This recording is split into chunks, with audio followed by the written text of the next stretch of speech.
The boy had stolen a loaf of bread. People caught him. Police had been called.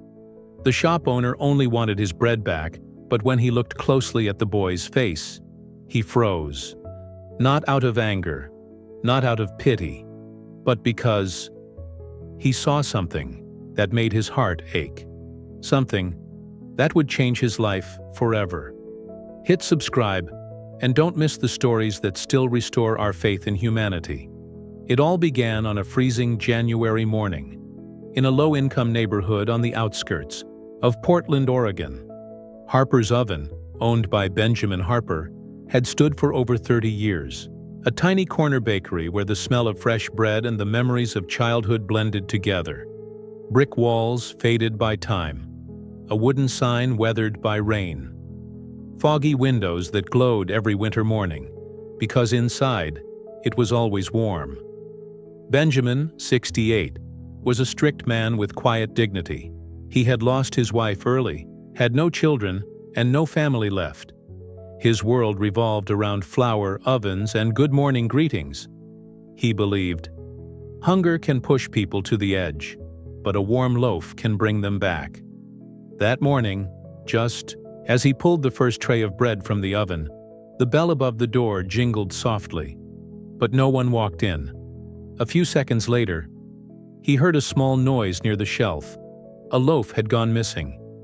He turned quickly, just in time to catch sight of a child darting out the door, tattered jacket, muddy sneakers, tiny hands gripping a warm loaf like it was treasure. "Hey, stop!" he yelled instinctively. The boy ran toward the corner. A neighbor, Mrs. Linda, happened to be passing by. She stepped out and intercepted the boy. He slipped on the sidewalk and fell hard, still hugging the bread to his chest, wide-eyed and trembling. People gathered. Some shook their heads. Some raised phones to record. Voices in the crowd. He should be punished. Kids these days? No respect. Call the cops. Benjamin stepped out. Slowly. He looked at the boy curled up on the sidewalk. He walked. Closer, knelt down, and his eyes softened. "Look at me, son," he said gently. The boy raised his head, and in that moment, Benjamin's chest tightened. He was no older than 11 or 12. Hollow cheeks, pale skin. But it was the eyes. They weren't the eyes of a lazy or mischievous child. They were the eyes of hunger, of cold, of silent desperation. And inside them flickered a tiny spark of hope. No one spoke. No one expected what came next. Benjamin didn't scold. He didn't call the police. He reached out his hand and said, "Would you like to eat your bread inside? It's warmer in there." Gasps. Silence. The boy hesitated, then nodded.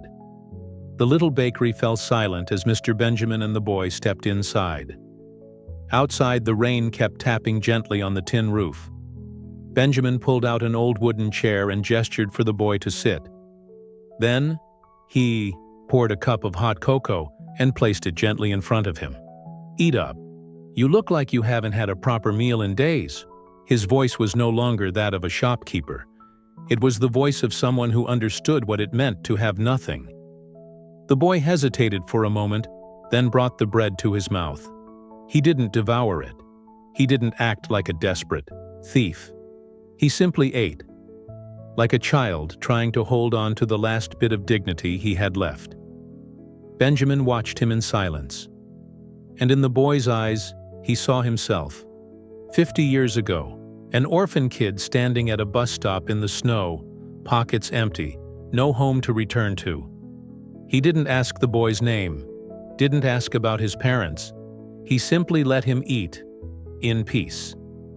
A few minutes passed before Benjamin finally spoke. "Where did you sleep last night?" The boy looked up. His eyes shifted to the window. "Under the bridge. Behind the gas station." His answer was barely a whisper. Benjamin nodded softly. He walked into the back room, returned with a dry towel and a clean old hoodie. Placing them gently on the table, he said, "Dry yourself off and put this on. It's cold out there."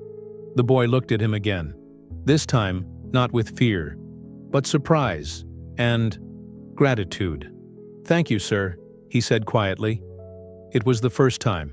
Someone hadn't asked him where he came from, hadn't yelled, hadn't pushed him away, hadn't judged, just gave him food and warmth. The rain outside hadn't stopped. Droplets slid down the bakery's glass, forming long, winding lines. Inside, the warmth from the oven wrapped the room, but Benjamin kept his eyes on the boy. The boy finished his bread, took the last sip of cocoa, then sat silently. Didn't ask for more. Just held the empty cup as if trying to keep the warmth from fading. Benjamin could tell Jason wasn't planning to beg, and that said more than words ever could. "What's your name?" he finally asked. "Jason." The boy's voice was a soft whisper. "How old are you, Jason?" 12. Almost 13. Still clutching the cup tightly. "Where's your mom?" Jason stiffened, lowered his head. Silence. "She passed," he murmured. Benjamin didn't press. He simply nodded. That alone said enough. He stood, stepped into the kitchen. A few moments later, he returned and placed a small, neatly wrapped paper bag in front of Jason. "Take this with you. A few pastries, some sandwiches. Save them for later tonight."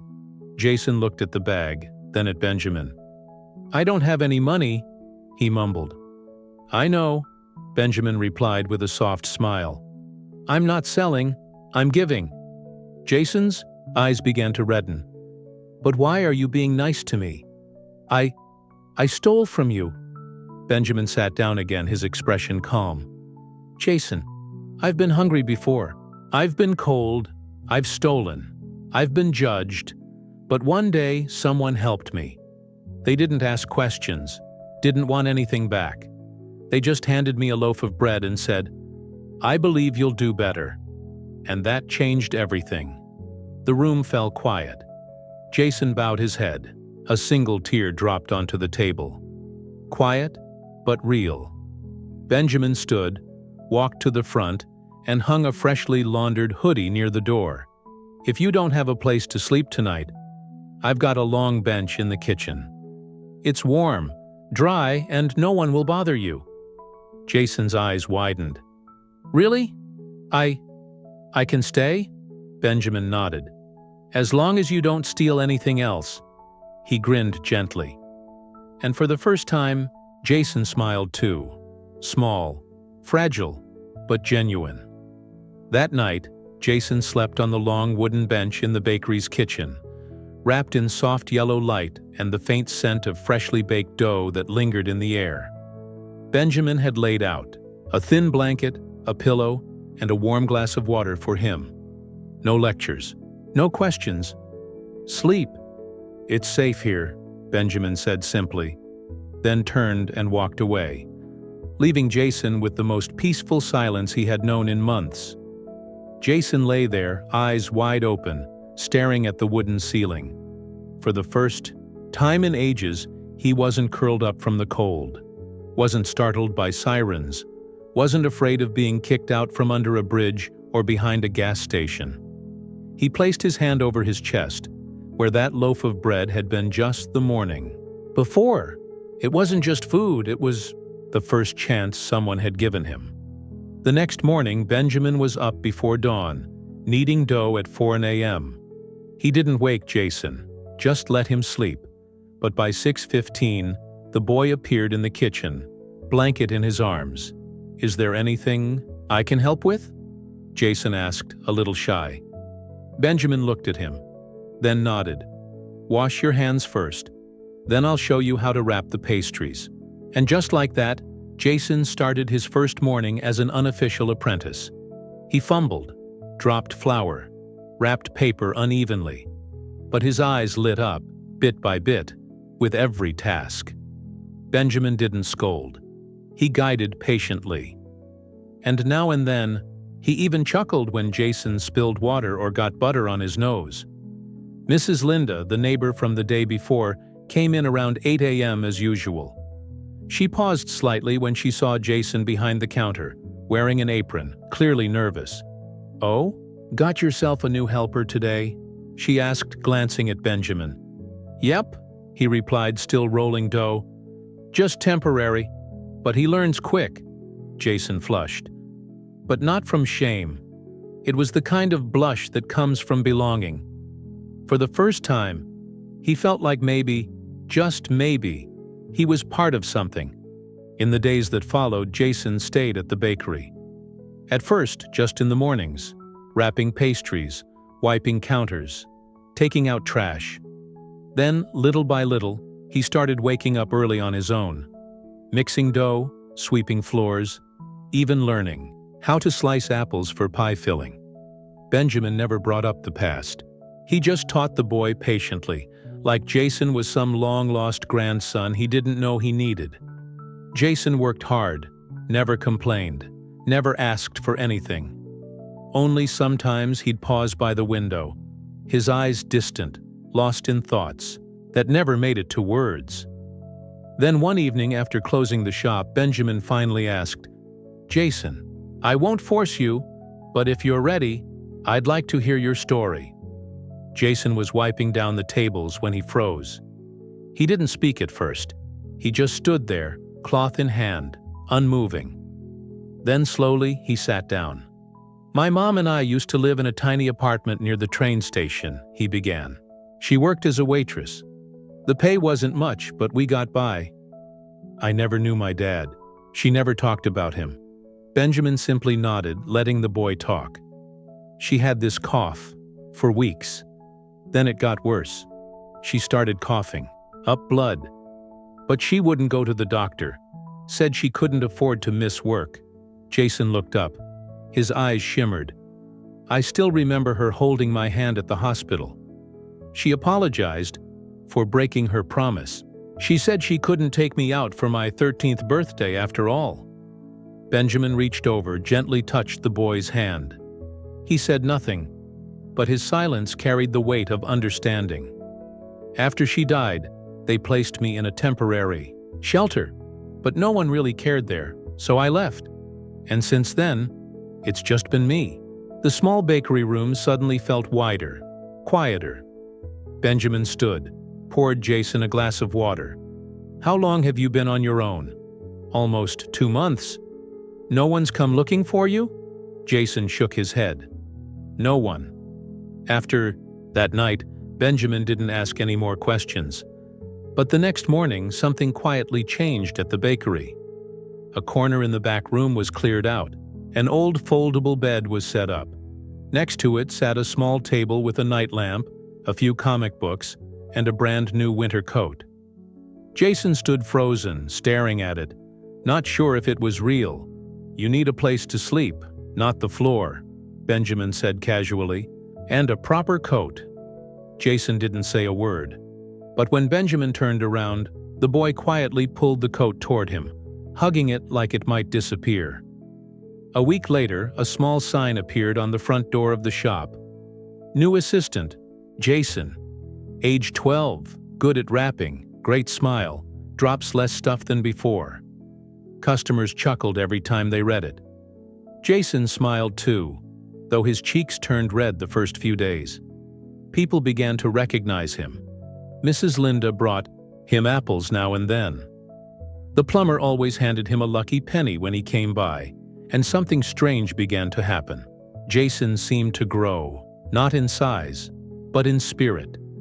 His eyes changed, from suspicious to trusting, from scared to calm, from lost to quietly hopeful. Benjamin noticed. He watched the way Jason opened the shop early, cleaned the tables without being asked, and sometimes slipped small rolls into brown bags for passing homeless folks. He didn't say anything. He just smiled to himself. One evening, as they locked up the bakery, Benjamin said, "Jason, have you thought about going back to school?" The boy looked up, hesitant. "I don't know where to start," Benjamin nodded. "I can help." Jason never thought he'd return to school. In his memory, school was loud, cold, and sometimes cruel. When his mom was alive, she used to say, "You have to study, Jason. That's the only way you'll have a better life." But when she died, those words faded, one day at a time. As he wandered, one morning Benjamin placed a folder in front of Jason. "I spoke with an education outreach center. They run a program for kids who dropped out. No fees, just commitment." Jason looked at the folder. He hesitated. "Can I still stay at the bakery?" Benjamin smiled. "Of course, but you've got to study." "You're smart, Jason. I can see it." Jason didn't reply. But inside, something began to move, quietly, steadily. On the first day of school, Jason wore a clean hoodie, his hair freshly trimmed by Benjamin, and a backpack Benjamin had found in storage. He stood outside the classroom, door for a long time, clutching the strap. A young teacher stepped out. "You must be Jason?" He nodded. She smiled. "Welcome back. Don't worry, we all started over at some point." The first lesson passed with tension. Jason couldn't remember much. His writing was slow, his reading choppy, but no one laughed. No one mocked him. That surprised him more than anything. During recess, a black boy walked over and held out a hand. "I'm Malik. Want to play soccer?" Jason hesitated, then nodded, and for the first time in months, he ran. Really ran. Not to escape, but to chase a ball and hope. That evening, Jason burst through the bakery door, breathless. Benjamin was kneading dough. He looked up. "How? Was your first day?" Jason grinned. "I messed up all my math, but I spelled my name right. Every letter." Benjamin laughed. "Well, that sounds like a great start." Jason nodded. And for the first time he believed he could really start. Over to 2 months passed quickly. Jason went to school every morning, worked at the bakery every afternoon. Benjamin quietly watched him grow, his handwriting improving, his voice becoming clearer. One evening, as they were closing up shop, Jason said, "I wrote my first full paragraph in English." "Really?" Benjamin asked, pleasantly surprised. Jason nodded. "I wrote about the bakery. And about you." Benjamin paused for a few seconds, then simply said, "I'm proud of you." But the very next day, Jason's world tilted again. He was wrapping pastries when the door slammed open. A tall man walked in, grimy gray jacket, hard eyes. Jason froze. The man looked around, then pointed directly at him. "You! I've been looking for you for weeks." Benjamin stepped forward. "Who are you?" "I'm his former guardian. I've got papers." The man tossed a crumpled document onto the counter. Jason backed away, his face pale. "I don't want to go with him," he whispered. Benjamin looked at both of them, then said firmly, "The boy is attending school, has a stable place to live. If you want to discuss legal matters, do it the proper way." The man smirked. "I'll be back with the cops. You won't stop me next time." He left. Jason collapsed behind the counter, clutching his head, shaking. Benjamin knelt beside him, resting a hand on his shoulder. "We're not sending you back to the place you ran from." Jason looked up, his eyes soaked. "I'm scared." "I used to be scared too," Benjamin said gently. "But here's something you might not know. When you're not running alone anymore, you're stronger than you think." 3 days later, the man returned. This time, with the police. Jason was wiping the counter. The moment he saw him, the cloth slipped from his hand. Benjamin stepped forward, shielding the boy. A young officer, calm but firm, approached. "We've received a request to investigate the custody situation of a minor named Jason Monroe." Benjamin nodded. "Yes, he's been living here, attending school. He has a safe place." "Do you have any legal guardianship over him?" the officer asked.